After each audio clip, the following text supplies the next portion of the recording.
les lions sont aussi nombreux dans le Masai Mara, c'est parce qu'il y a ici une source très importante de nourriture.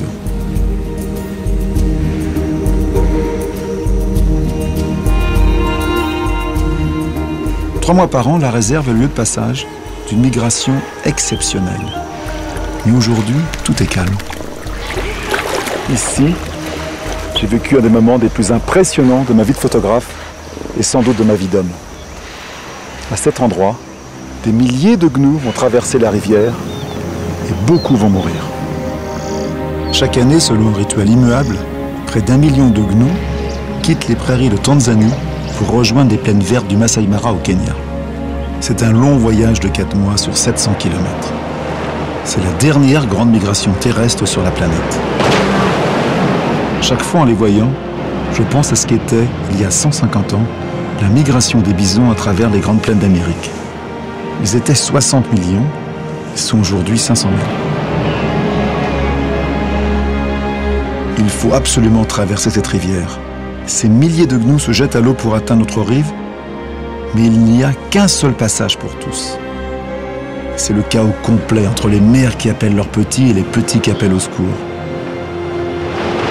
La bousculade est telle que beaucoup de gnous vont mourir noyés et piétinés.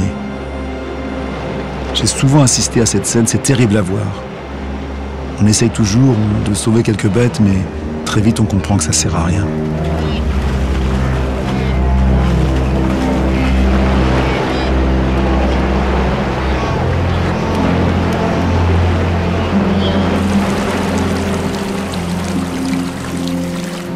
Le calme est revenu.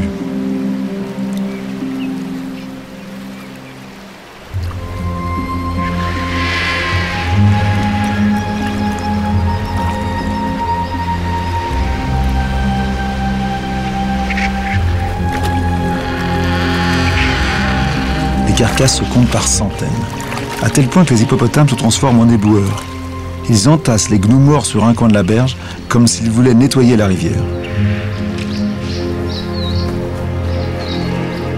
Ce tas de cadavres peut sembler absurde. Pourtant, depuis toujours, c'est le lieu de rassemblement de tout un petit monde. Les vautours qui viennent de 200 km à la ronde, les crocodiles, les poissons de la rivière et ces millions d'insectes qui pullulent.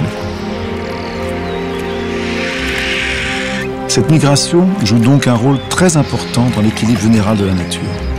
Quand on parle du vivant, encore une fois, il faut se rappeler que tout est lié.